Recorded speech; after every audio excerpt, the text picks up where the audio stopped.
And to kick off our first wing recipe is the Hop-In. You know those guys from South Buffalo. They've probably got a new recipe. All they do is serve wings, so it's going to be a good show. It's going to be a great show. Yeah. We've also got our Money segment today. Money Monday segment. Carl Camardo from Geico is here to show you how to follow up after a big interview, which is good because not a lot of people know how to do that, myself being one of those people. That's right. Carl's an expert on that stuff. He is? We'll have him a little bit later, but of course, everyone's talking about it this Monday. I was glued to the TV this weekend. Did you watch the coverage, the Irene coverage? You know what I'm talking about? Some of it, yes. I got most of my news online, but I did watch a lot of the coverage. Well, that's the way it is these days. You go online or you have your computer and your TV, but we were watching. We want to show you some video right now of, you know, everyone was talking about the cleanup now has begun after the hurricane hit North Carolina. That's where it hit first and turned into a tropical storm as it swept the Northeast. Crews were scrambling to restore power in affected areas. I believe almost 5 million people are still without power. And of course, Western New Yorkers, as you see the airport there, it's pretty empty because a lot of flights were just canceled ahead of time, at least, so folks didn't have to get down there to find out that awful news that their flight was canceled. We did have video of one guy this morning sleeping on a bench in the airport, and you feel for those people because I know his neck is just going to be killing him when he wakes up later today. Yeah. Oh, terrible. I had a friend actually who got her flight canceled. She wasn't at the airport. She never even made it there. But people who are making it to New York are a lot of volunteer firefighters, and they are going down for the first time since 9/11 to help out with this crisis, which is pretty cool because a lot of people helped us out with the October storm. So in turn, about 5 years ago, right? Yeah, we're helping out New York City. I think it's pretty great. And you know, firefighters in general are just such a brotherhood anyway. So they live for this stuff, and a lot of their bags were already packed. And I just want a little shout out. My mom was actually on weekend wake up this weekend because she was down in Long Island, and they evacuated her, and they were going to ride it out in the house, but the authorities say you guys are way too close to the water. You got to get out of there. And good job on the phone, Mom. You did a good job. But yeah, basically everything's just flooded in New York City. So. Yes. We're going to talk about something now that's a little strange, as if hurricanes in New York City wasn't strange enough.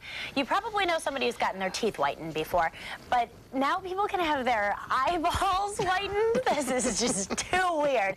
This controversial new procedure is called Eyebright, and it brightens the whites of your eyes, which can get discolored by age, years of sun damage. Some doctors are against the procedure, though, and they say it could lead to more problems, and the operation costs $5,000 an eye. Per eye, right? Yes. So the whole entire thing, I assume you'd want both your eyes whitened. Maybe just my dominant eye? I don't know. Yeah. I mean, I guess if you have an eye patch, you would only need the one. The whole thing reminds me of the LASIK thing when that came out, the LASIK surgery, the corrective lens. You know, like when it first came out, though, people were skeptical because this is taking a scalpel to your eye, and, you know, it's a serious procedure, and they are your eyes. So I think I would hold off on this procedure, and I don't know why eye drops just can't solve the problem. Well, that's the thing with LASIK surgery. At least there was a reason why people were doing it. It was helping them see better. Vision, which, you know, is something that you need to be able to do. You don't need to have really white eyeballs. Plus, who's looking that closely? I was going to say, who notices if your eyes are super white? I've always wanted to look like a cyborg. I don't know. All right. Awesome. All right, well, we'll get back to the eye thing down the road. We'll probably have some tragic story about it to report. But hey, there's good news out there for all you chocolate lovers. We had new reports out today that British researchers have discovered that eating lots of chocolate could decrease your risk of heart disease and stroke by about 1/3. And I have no problem with that study. No, that sounds like a great study. Like you never hear a study like that, you know? Yeah, eat chocolate. And drink a lot of chocolate milk, and it's good for your skin or something like that. You don't hear that kind of stuff. But it is nice. We're finding out more and more and getting more and more proof that the good things in life are actually good for you, like chocolate. Red wine is another one that's very good for your heart. Right? They say that. Yeah, so, you know, you have that extra excuse to indulge. All right, here's the thing, though. All in moderation, researchers do say, or experts say, you don't want to load up too much on the chocolate, or else, you know, you're get diabetes while trying to avoid heart disease. Yeah, that's called counterproductive. So don't eat too much, and eat that dark chocolate. It's probably a little bit better for you. All right, you had a busy weekend. I did. On Elmwood Avenue. I did. It was a very, on the Avenue. Down the strip. The Avenue was extremely busy.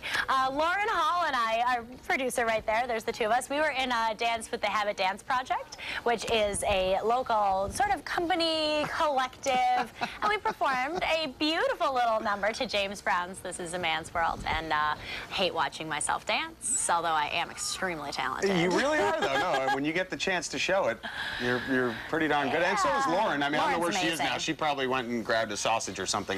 She was thinking this is her break time. Who shot this? Is this a friend of yours? Because no, it was a News 4 photographer. It was, okay. Yes. Great job, though. No, great job. Yeah, I think so. It was a ton of fun. It was cool seeing everybody out and about, too. Yeah, I just got to ask you a question. After you're doing all that kind of stuff, does your body like hurt the next day? Did you pull anything? Because I couldn't even watching that. Like, yeah, hurts my back. we rehearsed a lot, and after the first rehearsal, I realized how completely out of shape I was. But today I feel great, minus the fact that I fell going up the stairs. You're so modest. So I hurt my arm. All right, very bendy.